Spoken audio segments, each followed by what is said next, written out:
What's going on, guys? Welcome to another episode of For Fate Strange Fake. This is episode 3. With me, as always, I have Blue Spade. Yeah.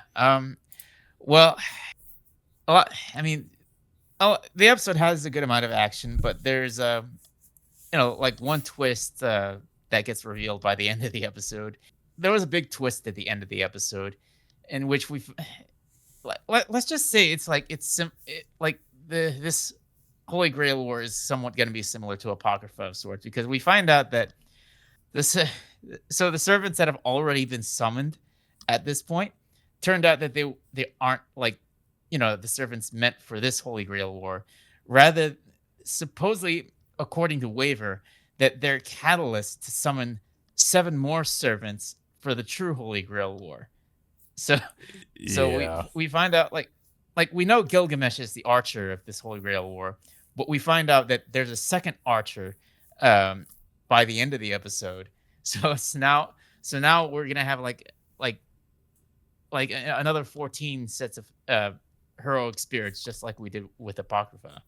Yeah, I don't know. I maybe this series will handle it better than Apocrypha. Because Apocrypha's main problem is just having it had too many characters, too many masters, too many servants. I think there was like 20 plus like masters and servants. Um, but yeah, I don't know. I'm a little bit concerned because especially considering this isn't even really going to be as long as Apocrypha either. So I'm not really sure how they're going to balance all these characters if they're going to Yeah, introduce all these other servants. yeah. But we already So kind of got a glimpse of some of the other servants that are going to be involved as well, even though they haven't got like a proper introduction yet in the series. yeah, uh, we get to learn more about Hansa, who's of course the mediator of this Holy Grail War. He well, so what happens is like he takes it upon himself to fight Jester, who is of course the dead apostle. Um, he's like Jester asks like why Hans is taking it upon himself to attack him, even though you know he's supposed to be the mediator of this Holy Grail War. Uh, but according to Hansa, it's like he feels like dead apostles are a blight to humanity, or like they're not supposed to participate in the Holy Grail War or something. So it's like I feel like there's more to this. With Um, Hans's motivation to why he's going up against Jester like that. Possibly, but um, I think just the fact that he is a dead apostle is pretty much the reason why Hamza is targeting him. Um, Mainly due to him being as because I mean it does get brought up in the episode. The Jester asks if he's associated with the Burial Agency, and the Burial Agency's main objective really is the elimination of of dead apostles. Um, and I think that's like I said, I think that's the main reason like why he's even going after him, is because they really are that's their main objective is to get rid of dead apostles. Um, but yeah, so we get like a fight scene with Jester. We get to learn a little bit about him, like and what he's capable of doing, like later on in the episode, is especially. Um, and I'm kind of surprised that he got fooled by what Jester ends up doing too. Um, he's just Yeah, yeah, it's like he takes the form of a child to and escape it was kind of from obvious to me that it battle. was him, but I guess it kind of Yeah. went over his head that it was him. Like I wasn't really surprised when they revealed that later that it was actually Well, Jester. it's also revealed that Hans's like more than half of his body's like made of prosthetic parts. Yeah, Um, could assume that he had some help from Toko Awazaki of sorts, but like I mean it's possible. that's like the only other person I know who's an expert of the that kind of you know like those kinds of prosthetics. I Mainly mean they because call it of the way his arm works. Like you learned you find out that his arm can extend, like it can extend quite a bit, and also that it doubles as like a cannon, like a hand cannon arm. yeah. Um yeah, I mean they don't really, specifically imply that, he got help from Toko, but I she's like the only like puppet master we know I mean, yeah, she kind of that has that kind specializes of in that. yeah. Um so we catch up with some of the other characters. I mean, what was it? Ayaka and Saber. Um escape into the city. But and what's really weird that she comes across like another character that looks like a Yorha unit. Yeah, I was gonna. I thought that too when I first saw this character. Like, she has the blindfold, and she even has like a similar outfit to 2B. She has the same hairstyle as 2B. I wasn't sure if that was the inspiration for her character design, but it's just really, it's really similar to like, yeah, like a Yorha unit. Yeah, I think she's also like acquainted with Hansa, who's of course the priest.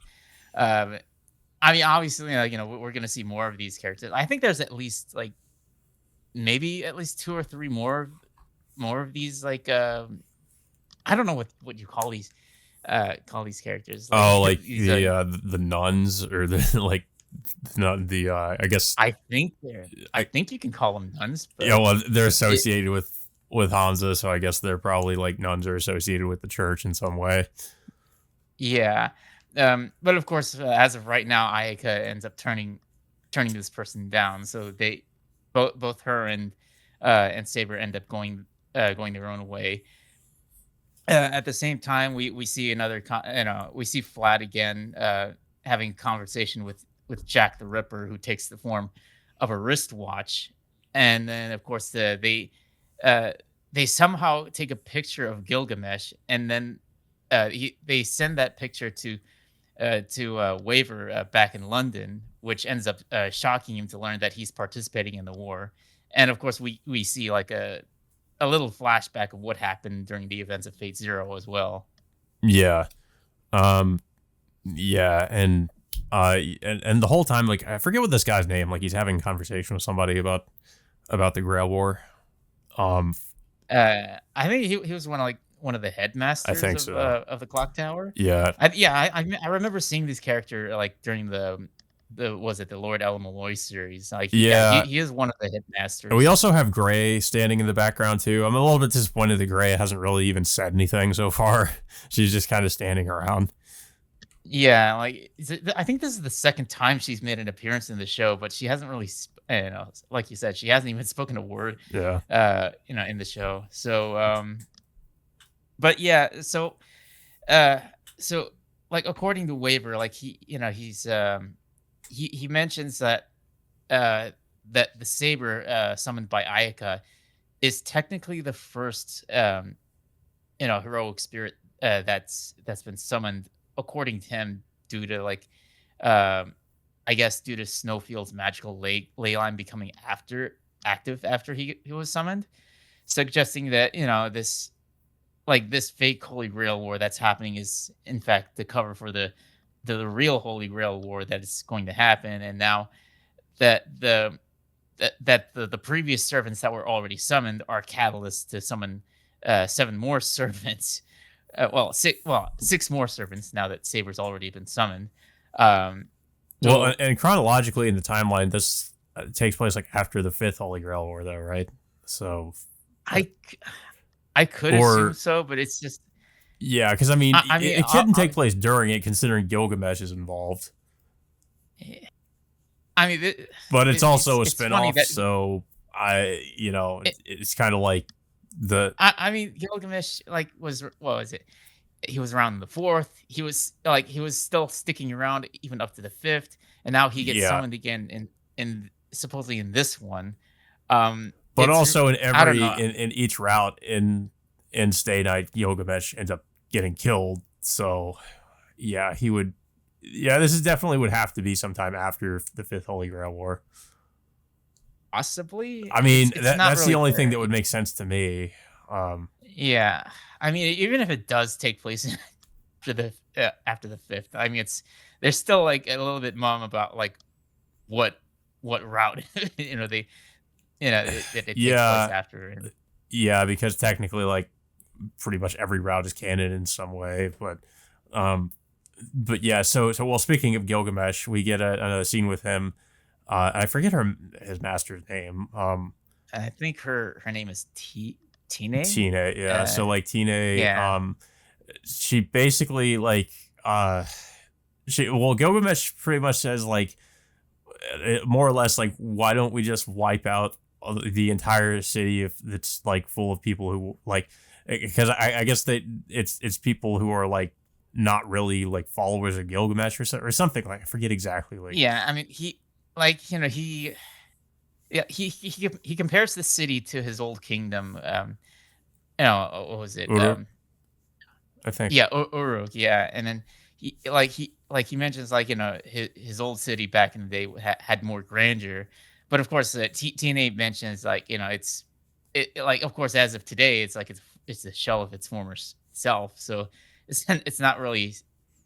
Yeah, I mean, But yeah, yeah, and he's then we so get like a joke where, of course, like he said that of course she would be spared from his from all the destruction. He would just like have her like parachute out of the building or something. Like, yeah.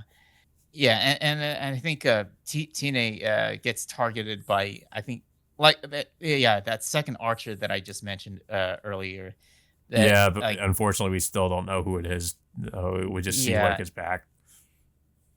yeah, and then of course by the end of the episode, I think one of the masters is trying to summon his own servant, but we don't really get to know like who he ended up summoning, and then all he gets is like is a note that says, "Are you my master?" or something like that. Yeah, yeah. There's definitely some servants I'm looking forward to seeing. But yeah, it seems like, of course, at this point, not all of them have been summoned yet. Uh, One, No, especially I considering the mean, theory as to what's really going on with the Grail War. I'm sure. I guess there's obviously going to be a lot more servants that we can expect to show up. Uh, yeah. So yeah, we'll have to find out what who else is gonna end up being summoned there, and who else is gonna be involved. But like my main concern is like how it's gonna be similar to Apocrypha of sorts, of like how they're gonna juggle all these different characters all together. Now that we find out that there's gonna be um, seven more servants alongside the seven that have already been summoned already. yeah. Um, yeah, but it was a pretty decent episode. I think obviously like the highlight is the fight scene with Jester and Hamza. That was probably the best part of the episode, and the other part's pretty good too. Like we finally get to catch up with Flat and Jack the Ripper, and we find out a little bit more about, I guess, the true nature of the fake Grail War and what's going on with that. Um, but yeah, it was a decent episode. Yeah, I don't really have much else to say about it though. I don't know if you have anything else to say. yeah, it was a good episode. Um, I mean, this is not going to be like the typical Holy Grail war that we're used to. I mean, I mean, Well, obviously we've seen none of the variations. spin-offs really are, really seem to strictly follow the rules of the actual like mainline Holy Grail War, like the fifth or even the fourth Holy Grail War. Like it's Yeah, all just kind I of mean, like sort of like shuffling the rules and just kind of making up a lot of different things about the Grail War. Um, yeah, it's like, and plus like certain spin-offs have their own spin of like what the Holy Grail war is called. Like, we have like in Apocrypha we have the Great Holy Grail War. In this one, this is called the False Holy Grail War. And then there was like I think it was in Fate Samurai Remnant, the they have waxing like moon this Holy ritual Grail. or something. Yeah, the waxing moon ritual. Yeah, that's what they're calling it. But the general premise of how the Holy Grail works is similar. And now, like we get these different spin-offs with like these different variations of like how the Holy Grail war works now, and like how they're summoning different servants in such a manner. So yeah, I'm just curious, like who all what other servants are gonna end up getting summoned to to this Holy Grail war. Hmm. Um, eh, Honestly, like I know this is gonna be at least what 12, 13 episodes, but I'm hoping that there I think may it's be a second 12. core to this. I I really feel like that there needs to be a second core to this. Yeah. Well, I mean, I wouldn't really, I don't know. I'd be surprised if there was, considering all the production issues it's had. But yeah, I mean, I kind of hope there's going to be eventually. Um, Yeah. but yeah, I guess we'll see. But yeah, guys, so that all being said, until next time, we will see you all later.